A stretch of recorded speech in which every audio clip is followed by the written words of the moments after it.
Welcome back to the channel. Today I'm here with Trevor Hannon. He's been on the channel quite a few times before, so I'm sure you know who he is. Go check out his channel if you haven't. And today we're doing a video that we've sort of done before. We're going to be comparing some karate and Taekwondo kicks, because obviously I do karate myself, Trevor does Taekwondo.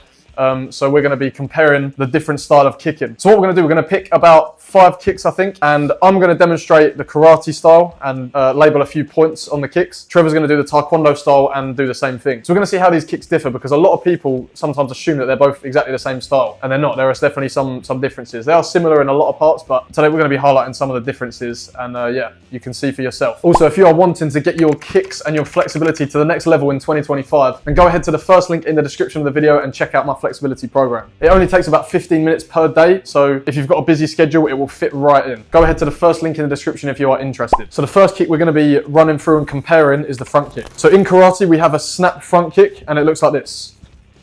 So where we connect is the ball of the foot, so you peel your toes back and connect there. Now the point of connection is going to be around your hip area, so the idea of it is that you connect with the hip, and it will send their hip forward, maybe bringing their head forward for you to come in with a punch or something like that. And another very iconic part of karate kicks in general is the snap. So you want to kick and snap it back off just as fast as you brought it out. So it goes out and snaps back. This is obviously so your opponent can't catch your leg and do some things with it from there. So the way we do this kick is we raise our knee, so we chamber just about waist height, and then the rest of it is from the hip pop. So you pop the hips up, and that's where the power of the kick comes from.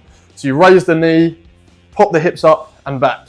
So that's where you get the nice snap and a bit of power in the kick. Now we come onto the bag here, and some people find it difficult to connect with the ball of your foot on a bag, and a lot of people will catch their toes like that when they're trying to do it. So you have to make sure, you have to train your feet, try and get your toes pulled back as far as possible. And something you can do just before you kick to get prepared for it is pull your toes back and just kick the bottom of the floor like that, just to get that connection point, to get you used to that connection point. So we can go onto the bag, and just as I explained, we chamber to the waist, pop the hips forward and kick. This is obviously different to some kicks, like in Muay Thai, for example. It's more of a push rather than a snap, but it's used for different things. So this one is more like a strike, more like a punch with your foot rather than a push. So it's interesting to see the way the karate front kick is thrown. And I've tried to do it like that, and I find it very difficult, because it is actually quite a different kick to how it's thrown in Taekwondo. Obviously, how you're taught the front kick at first in Taekwondo is for sort of pumse and patterns senses. So you're looking to kick high. And that can also be translated into combat sports and sparring as well. So with the Taekwondo front kick, what we're trying to do is transition the shoulder first, so then the hip follows and we can get more of a longer kick. And then the knee comes up a bit higher too. This foot pivots out. And then we're looking to direct the kick up where the knee is pointing.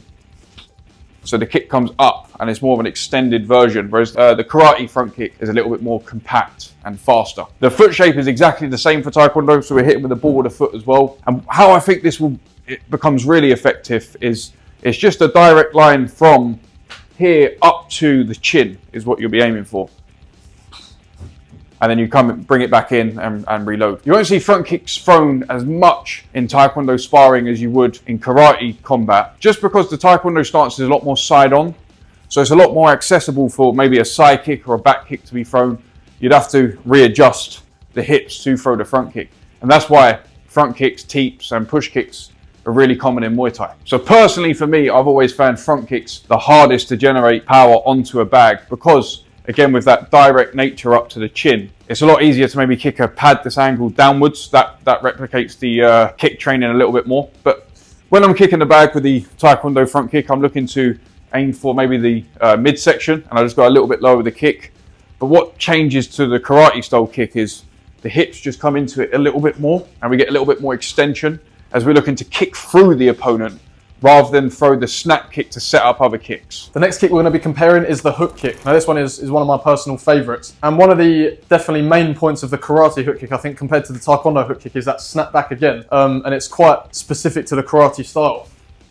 That retraction of the kick is very prominent. So the way we throw this kick is we'll chamber it like a side kick. So you chamber across the body as if you're going to be throwing a side kick, and you almost do throw a side kick. You come here, you throw, but then at the last second, your knee bends and you snap it back there. So it chambers pretty much identically to a side kick does. And with this kick, you want to be connecting with either the flat of your foot for competition or point sparring purposes, or the heel, which is obviously more for real combat where you're going for a knockout, for example. And the way I personally like to use it, and a good one to use in sparring, is with a little skip up with the step. So you bring your back leg to meet your front leg, and then you pop that front leg up for that hook kick. So you'd be sparring here, and you bring it up to meet it, and a nice hook kick there. You can set this up with other techniques, such as a jab is a good one.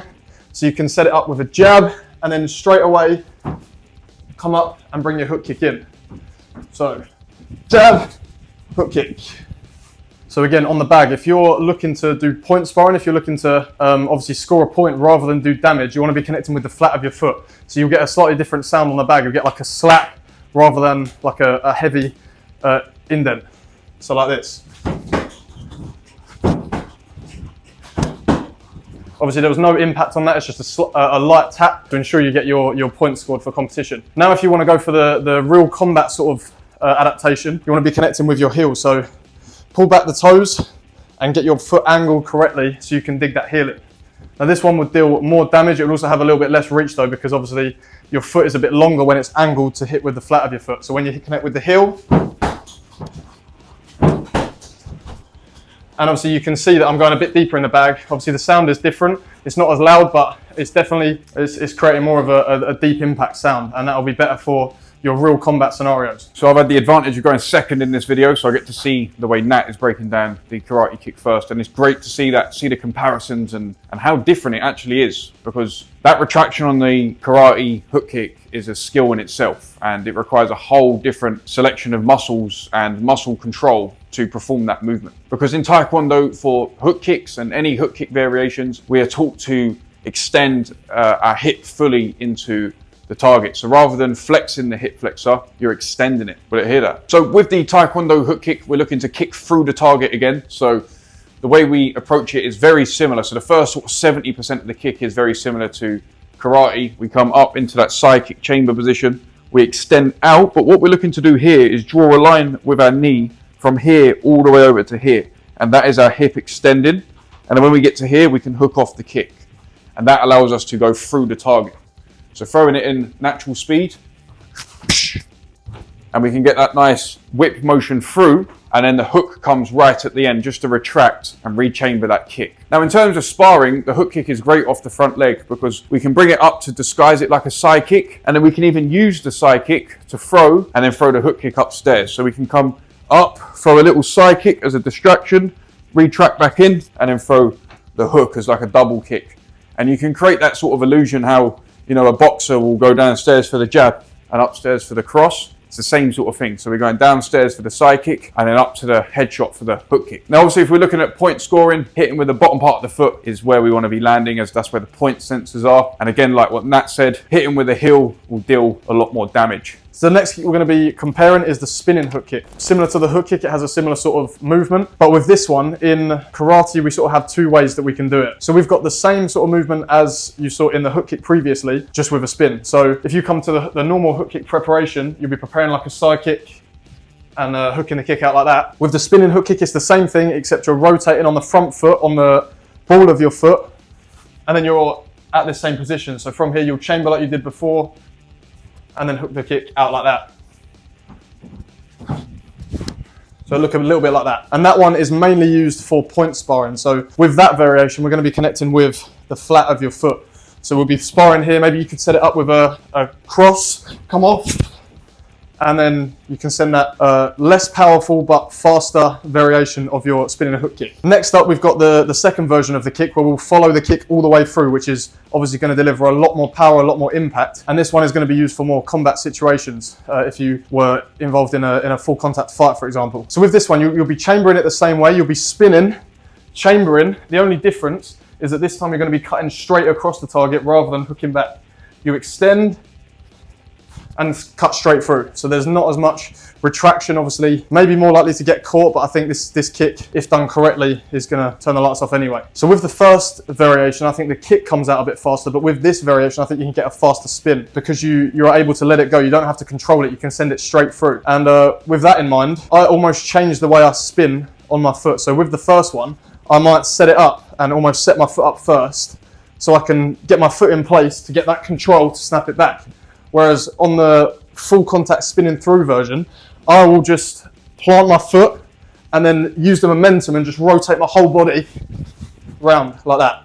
So you almost set it up in a slightly different way. The difference is you're basically just not holding back on the second one. So you can be sparring, and then I'll plant my weight down and then come straight through with that spinning hook kick. And obviously in that one, you're going to be connecting with the heel, because there's no control in that, so you might as well connect with the hardest point of your foot. So again, if you're doing your point sparring, you could be moving about and then gradually sort of place your foot, test it, place it, and then obviously feint into your opponent, because they might think they don't know what you're doing. So test it, see what their reaction is. If they haven't got much of a reaction, you can send out that hook kick and snap it back. Whereas with the other one, it maybe can be less telegraphed, because you can just spin straight on the spot. You can do that for the other one, for the first variation as well, obviously if you have really good control. But I prefer on this one to just sink and then send that in. Obviously broke the bag as well.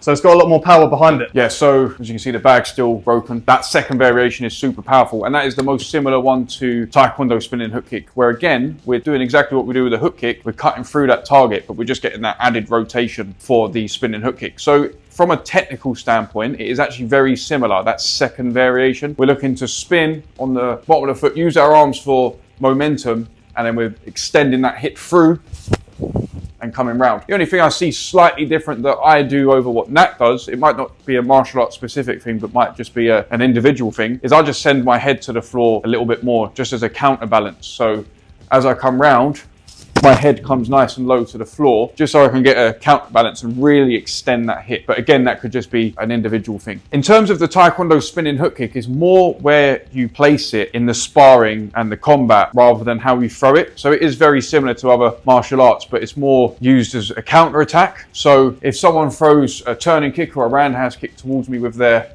right leg, I can fit the puzzle piece in and throw the spinning hook at the same time and try and attack the head, because obviously someone is much more vulnerable when they're on one leg than two. So if I throw that while they're just standing there, they're going to be able to slide out the way and then throw a kick back or an attack back. If they're throwing their kick and I can time it to perfection and try and land that kick at the same time, then you're fitting the puzzle piece in and you're able to score more points, and also you have a higher reward kick. In an attacking sense, it's not one of the go-to attacking kicks I go for, but you can definitely set it up with maybe like a fake 360. So you could throw a 360 turning kick, and this is more sort of in Taekwondo sparring rather than like a MMA situation. But throw the fake 360 turn, or throw the turn, and then you continue with the spin kick. So come round. You're also getting momentum. You're able to back your opponent up. Now, I always like to visualize kicking as similar to punching. So in boxing or any sort of punching art, you've got something called a post. So that is basically just putting your fist on the opponent and looking to control certain aspects of the opponent. So you can place your fist on the head of the opponent, keep that reach, and then you're able to set up other shots if you want to. That's how I like to approach my kicks as well. So we can use our lead side kick as like a post to sort of keep them back where we want them, and then flip into that spinning hook kick. High risk, but high reward. So throw the post, push off, and then the spinning hook kick comes round like that. You can use that momentum, and it's very unexpected as well. Again, high risk, high reward, so I don't recommend throwing that in, I don't know, like an MMA situation. Although we have seen a few fighters do it and land it successfully. But yeah, in Taekwondo, it's good because you don't have the risk of your legs getting caught and stuff, so you can attempt it. All right, thank you very much for watching the video. If you got this far especially, please leave a like on the video and subscribe if you haven't. We're really trying to reach 2 million subscribers now. And also, if you haven't checked out Trevor's channel, I'm sure you have, but go ahead to check out his as well. He does similar sort of videos as me. And also, we filmed a video for Trevor's channel, so go ahead and check that out as well. If it's out. Well, thank you for watching, everyone, and I'll see you in the next video.